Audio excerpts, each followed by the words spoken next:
the moment my son screamed, "You ruined our lives, get out!" I felt my world shatter. I walked out that night with nothing but tears in my eyes, not knowing that just 1 week later, I'd wake up to 90 missed calls, and the most heartbreaking truth a mother could ever hear. Broken heart. I never thought I'd hear those words from my own son. "You ruined our lives, Mom. Get out," he screamed, his face red with anger, his voice cracking like thunder in our small living room. The air around us froze. My hands trembled as my heart pounded so hard I could hear it echo in my ears. I stood there, speechless, watching the boy I had carried in my arms, fed and prayed for, now glaring at me as if I were his enemy. I didn't argue. I didn't shout. I just looked at him one last time, trying to find the son I once knew behind those angry eyes. But he was gone. So I picked up my bag and left.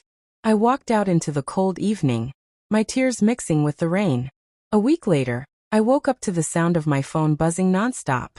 90 missed calls. 90. All from my son. My hands shook as I stared at the screen. What could have happened? Why was he calling me now after throwing me out? And then the phone rang again. I hesitated before answering. "Mom, please, it's..." The line went silent. Cliffhanger. It all began a few months ago, before things fell apart. Back then, everything seemed fine, or at least I thought it was. I had recently retired after 35 years of working as a schoolteacher. I lived with my son Michael, his wife, and their little daughter Lily. My son had lost his job a year before, and I'd been helping them with bills and groceries. It wasn't easy, but family meant everything to me. Every morning, I would make breakfast for everyone. Pancakes for Lily, toast and eggs for Michael, and tea for myself. I loved hearing Lily's laughter echo through the kitchen. It was my favorite sound in the world. But lately Michael's mood had changed. He barely talked to me. His wife, Emma, often avoided me, whispering things under her breath when she thought I couldn't hear. One afternoon, I was sitting in the living room knitting when I overheard them arguing in the kitchen. "She's the reason we can't move forward," Emma hissed. "Emma, she's my mother." Michael snapped back. "Then tell her to leave. We're drowning here. And she's just sitting there, acting like everything's fine." My heart sank. I wanted to cry, but I stayed quiet. I didn't want to cause more trouble. I thought if I just kept helping, if I stayed kind, they would see my heart and things would get better. The next few weeks were cold and tense. Every word I said felt like walking on broken glass. If I offered advice, Michael would roll his eyes. If I cooked, Emma would complain that I was messing with her kitchen. Then came the night everything exploded. It was raining hard. The thunder roared outside as we sat down for dinner. Lily had just spilled her milk, and Emma yelled at her. I tried to calm her down, saying softly, "She's just a child, dear, let her be." That's when Michael slammed his hand on the table. "Mom, stop. Just stop. You always have something to say about how we raise our daughter." "I didn't mean," I began. But he cut me off. His face twisted with frustration. "You think you know everything. You've ruined our peace, our plans, our lives. Just get out." The words cut through me like a knife. Emma looked away, pretending she didn't hear. Lily began to cry. I stood there frozen, my heart shattering into 1,000 pieces. I could have begged him to calm down. I could have tried to explain. But instead, I quietly went to my room, packed a small bag, and left without another word.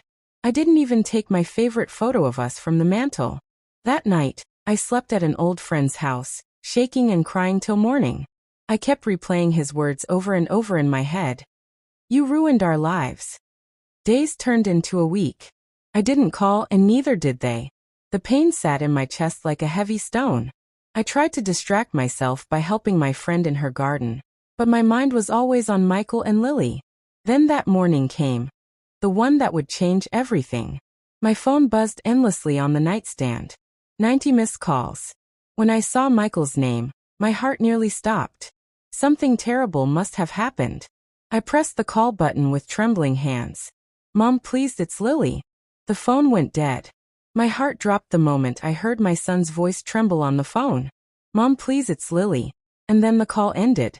For a second, I just stared at the screen, frozen. My hands felt numb, and my chest tightened so much that I could hardly breathe. My heart raced as fear crawled up my spine. Something had happened to my granddaughter. I didn't know what, but I could feel it deep in my bones. I grabbed my purse and keys, barely remembering to lock the door behind me.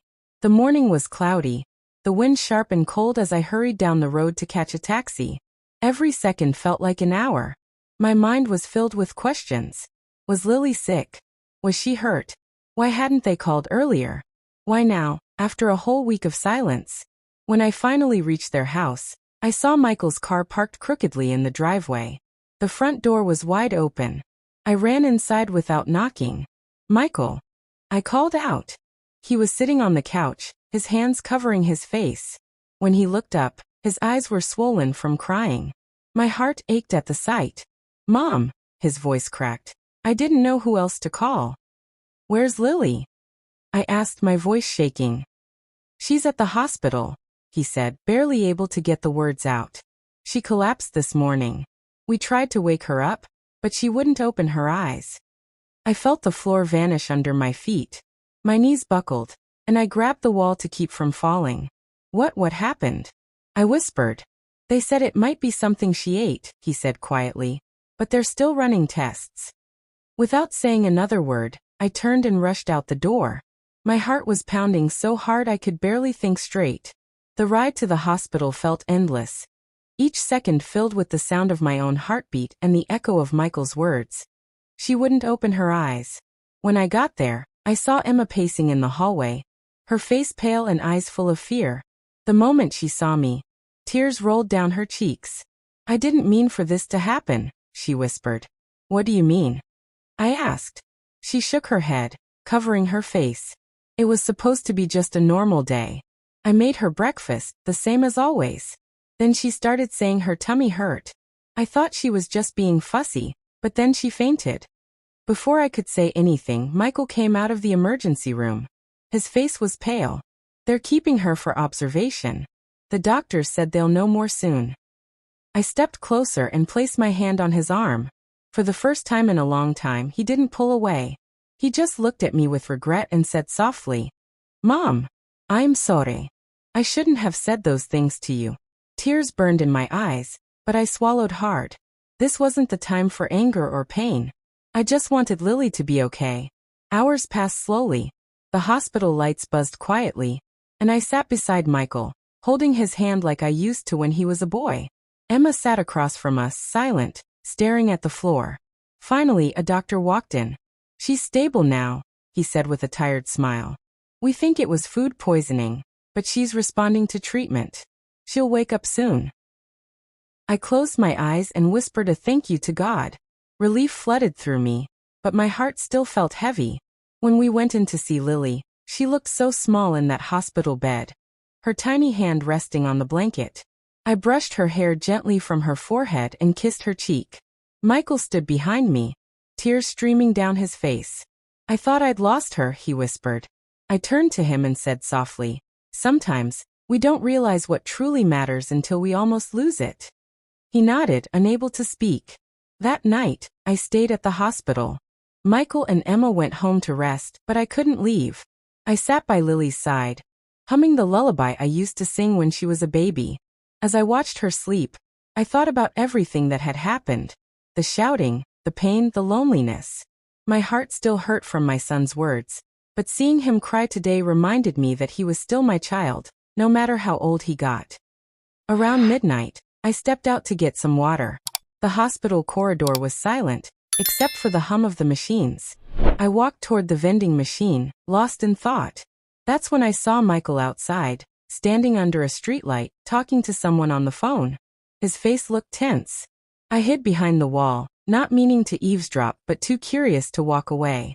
"I told you to handle it quietly," he hissed into the phone. "Now she's in the hospital. If Mom finds out..." I froze. What was he talking about? Who was he speaking to? And why was he afraid of me finding out? My heart began to race again. Something wasn't right. I pressed my back against the cold hospital wall, my heart thudding so loud I could barely hear Michael's voice. "I told you to handle it quietly," he said again, his tone sharp and desperate. "Now she's in the hospital. If Mom finds out, we're finished." Finished? What did that mean? My own son was hiding something from me. Something about Lily? My breath caught in my throat as I leaned closer, trying not to make a sound. The person on the other end of the call spoke softly, but I couldn't hear their words. All I could make out was Michael's trembling reply. No, I can't tell her. Not after what I said. Just fix it, please. Then he ended the call, ran his hands through his hair, and let out a shaky sigh. I quickly stepped back into the hallway, pretending to be walking toward the water dispenser as he turned around. When he saw me, he froze. Mom, what are you doing up? I forced a small smile. Just getting some water. You.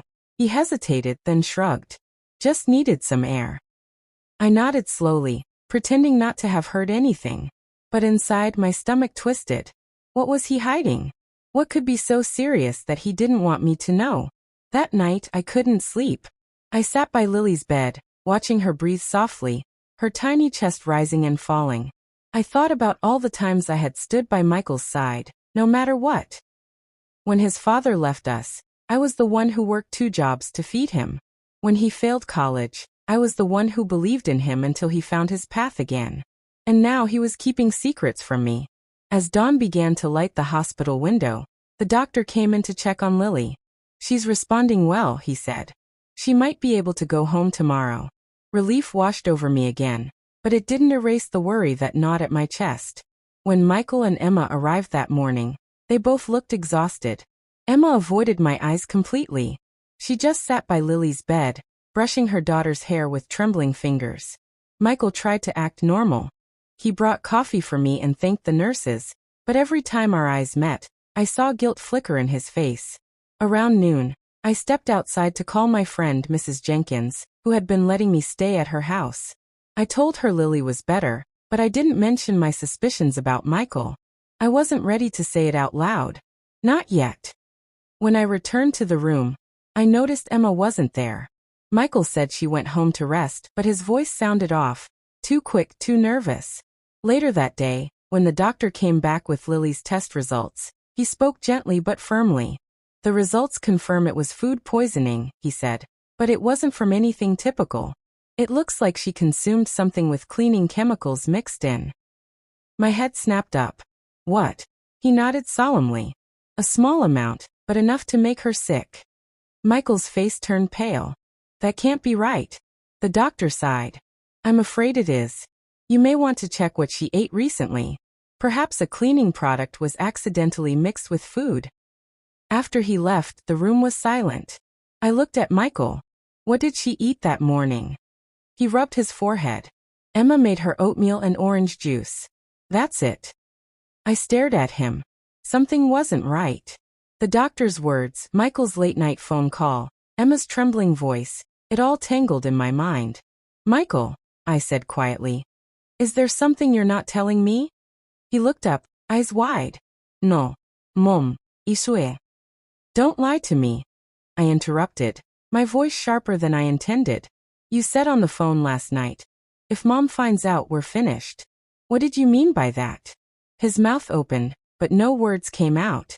For a moment, I saw fear flicker in his eyes, the kind of fear that comes from guilt. Who were you talking to? I pressed. He stood up suddenly, knocking over his chair. You were listening to me? I didn't mean to. I cried. But I heard enough to know something's wrong, Michael. Tell me what's going on. He clenched his fists, shaking his head. It's complicated, Mom.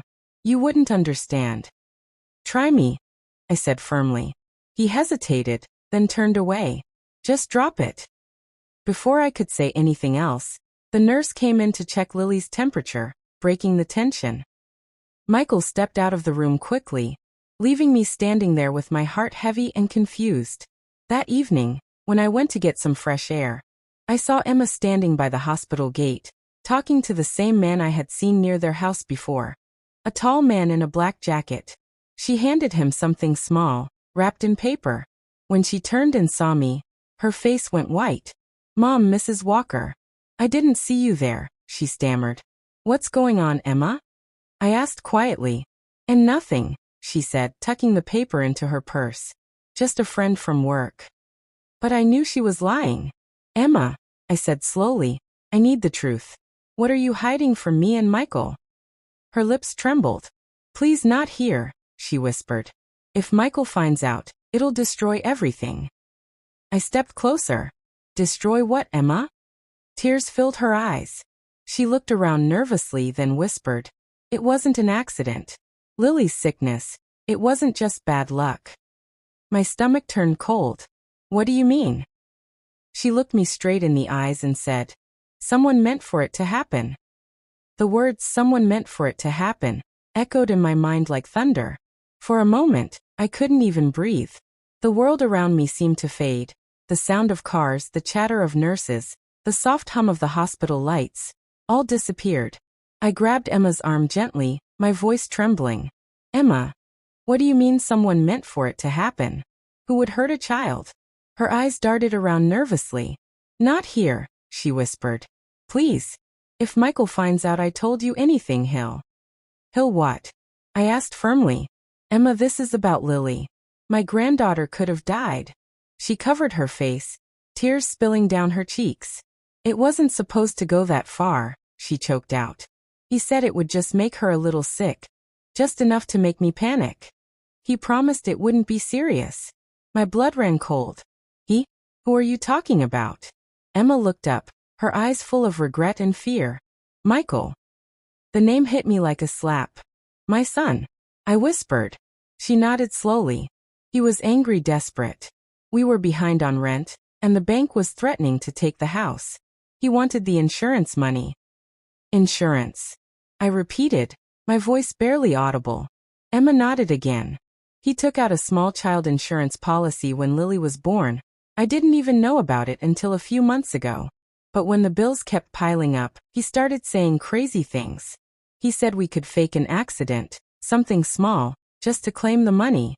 I told him no, but he said it was harmless, that she'd only get a stomach ache. I felt my knees go weak. Dear Lord. Emma wiped her tears. He mixed the cleaner into her orange juice himself. I didn't know until after it happened. When Lily collapsed, I panicked.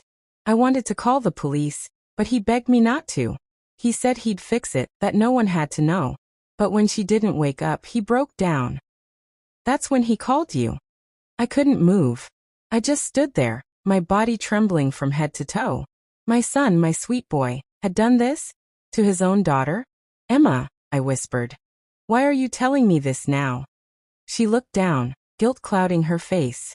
Because I can't live with it anymore. I thought maybe if she got better, it would be over. But now every time I see her, I see what we almost lost. My heart felt like it was breaking in two. I wanted to scream, to cry, to run away. But instead I said softly, we need to tell the police. Emma's eyes widened. No. Please, if he goes to jail, we'll lose everything. Emma, I said firmly. You already almost did lose everything. You nearly lost your child. Before she could answer, I heard a voice behind me, deep, sharp, and angry. What are you two talking about? It was Michael. He stood there, his eyes dark, his jaw tight. He had heard enough. Michael, I said carefully, we need to talk. I heard everything, he said coldly. Emma, you told her? Emma's lips trembled. I had to. I can't live like this anymore. He laughed bitterly, running his hand through his hair. You had to? You just destroyed us, Emma. Do you think Mom's going to protect us now? I stepped forward, my voice trembling with pain and anger. Michael, how could you? That's your daughter. My granddaughter. He looked at me, his eyes filled with something I couldn't quite read. Part guilt, part fury. You don't understand. You left me with nothing, Mom. You walked out when I needed you the most. I walked out because you told me to. I shouted, my voice echoing through the parking lot. You said I ruined your life. He pointed a shaking finger at me. You did. You always treated me like a child, like I couldn't handle anything on my own. I lost my job, my pride, everything. You kept paying our bills like we were charity cases. Tears streamed down my face. That wasn't charity, Michael, that was love. For a moment, silence hung heavy between us. Then he looked away, breathing hard, his voice cracking. I just wanted a way out, Mom. I didn't mean to hurt her. I swear I didn't. Emma sobbed quietly beside me. It's too late for that, she whispered. I looked at them both. Two broken people trapped in their own mistakes. Part of me wanted to hold him, to tell him it would be okay. But another part of me knew this had gone too far. Michael, I said softly, you need to turn yourself in. Tell the police the truth before it's too late. He shook his head. I can't. They'll take Lily away. They'll take everything. He turned to run toward the parking lot, but I grabbed his arm. Michael, please don't make this worse. He pulled away, his eyes wild with panic. You've already done enough. Then he got into his car, slammed the door, and sped off into the night. Emma fell to her knees, sobbing uncontrollably. I stood frozen, watching the red taillights disappear down the street, my heart shattering into 1,000 pieces. At that moment, I didn't know what hurt more. The fear of what my son might do next, or the realization that the little boy I once knew was gone forever. The red glow from Michael's car lights faded into the distance, until it was swallowed by the night. I stood there, frozen, my breath shaking as if the air itself had turned to ice. Emma's sobs echoed softly beside me, but I couldn't move, couldn't speak. The truth hung heavy in my chest. My son had poisoned his own daughter. How did we get here? How did the little boy who once brought me wildflowers and hugged me after every school play grow into a man capable of this? I finally took Emma by the arm and helped her up. Her face was streaked with tears. We can't just stand here, I said quietly. We have to do something. She nodded weakly, her voice barely a whisper. What if he hurts himself? I swallowed hard. The thought tore through me. Michael was lost, trapped between guilt and fear. I didn't know if he was capable of harming himself, but I did know one thing. I had to find him before the police did. We rushed back into the hospital to check on Lily. She was still asleep, her tiny chest rising and falling peacefully. The sight of her calm face gave me the strength I needed. I kissed her forehead gently. Grandma will fix this, my angel, I whispered. Emma stayed with her while I went to the nurse's desk. I need to use your phone, I said urgently. I have to report something serious. The nurse handed me the phone, and I called the police.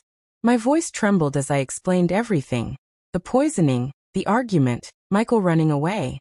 I didn't hide anything. I knew it was the right thing to do, even if it broke my heart. They promised to send officers immediately to look for him. When I returned to Lily's room, Emma looked up at me, her eyes wide. Did you call them? I nodded. It's the only way. He needs help, real help. She didn't argue. She just buried her face in her hands, whispering. I should have stopped him. I should have told someone sooner. I sat beside her and took her hand. We can't change what's been done, but we can make sure it never happens again. Hours passed slowly. The night outside grew darker, the hospital corridors quieter. Every few minutes, I checked my phone, praying for news. Around 2 a.m., my phone finally buzzed. Mrs. Walker? A deep voice said on the other end. This is Officer Daniels. We found your son. My heart jumped. Is he okay? He's alive, the officer said, pausing for a moment. But there was an accident. His car went off the road near the old bridge. He's been taken to St. Mary's Hospital, a few miles from you. I covered my mouth, my knees weakening. Oh dear Lord. Would you like us to send someone to pick you up? No, I whispered, tears spilling down my cheeks. I'll come myself. Emma wanted to come too, but I told her to stay with Lily. If she wakes up, I said softly, she'll need her mother. When I reached St. Mary's, the smell of antiseptic hit me immediately, sharp and cold. The nurse at the front desk led me to Michael's room. He was lying in the hospital bed, pale and weak, his head wrapped in a bandage. His right arm was in a cast. When he opened his eyes and saw me, tears welled up instantly. Mom, his voice cracked. I walked to his bedside, my heart breaking at the sight. Oh, Michael, I whispered. Why did you do this to us? He tried to sit up, but I placed my hand gently on his shoulder. Don't move, I said softly. Tears rolled down his cheeks. I didn't mean to hurt her, Mom. I swear I didn't. I was drowning. I couldn't find a way out. I held his hand. And you thought hurting your daughter was the answer? He sobbed quietly, shaking his head. I was scared. I thought if I got the money, I could fix everything. Pay the debts, keep the house, make things right. But I made everything worse. I looked at him for a long moment. My heart was torn between anger and sorrow. You've broken something, Michael, I said softly. Something that love alone can't fix. He closed his eyes, crying harder. Are you going to tell the police everything? I hesitated, the weight of the decision pressing on me like a mountain. I already did, I whispered. Because I love you too much to let you destroy yourself completely. He turned his face away, tears soaking the pillow. I deserve it, he said. Whatever happens next, I deserve it. I reached out and brushed his hair gently like I used to when he was a child. You'll always be my son, Michael. But you have to take responsibility for what you've done. As we sat in silence, a police officer entered the room. Mrs. Walker, he said gently, we'll need to speak with your son when the doctor clears him. I nodded, unable to find my voice. The officer gave me a sympathetic look before stepping back out. Michael looked up at me, his voice shaking. Mom, will you ever forgive me? I took a deep breath. Forgiveness isn't easy, Michael. But it's possible. If you truly change. He nodded slowly, his eyes full of regret. I want to make things right. As I looked at him lying there, broken and defeated, I realized that love doesn't always mean protection. Sometimes it means letting go and allowing someone to face the consequences of their choices. When I left the hospital, the morning sun was rising, painting the sky in shades of gold and pink. I stood outside, breathing in the cool air, my heart heavy but calm. I had lost my son in one way, but maybe, just maybe, there was still a chance for him to find his way back. Not to who he was, but to who he could still become. When I returned to Lily's room, she was awake. Her little eyes lit up when she saw me. Grandma, she whispered weakly, I had a bad dream. I smiled through tears and took her hand. It's over now, sweetheart. Grandma's here. As she drifted back to sleep, I looked out the window and whispered to myself, family can break your heart, but sometimes, love can mend even the deepest cracks. Sometimes anger makes us say words we can't take back. But when they're gone, we realize how much we needed their love. Value your family before regret teaches you the hard way. Think before you speak. One harsh sentence can destroy years of love, and sometimes apologies come too late. If this story touched your heart, take a moment to breathe. And remember, sometimes the ones we love the most hurt us the deepest. But forgiveness, no matter how hard, is what heals the soul. Red Heart, tell me in the comments. What would you have done if you were in Grandma's shoes? Don't forget to like, subscribe, and turn on the bell so you never miss another story that reminds us how fragile, yet powerful, family can be. Broken Heart Sparkles.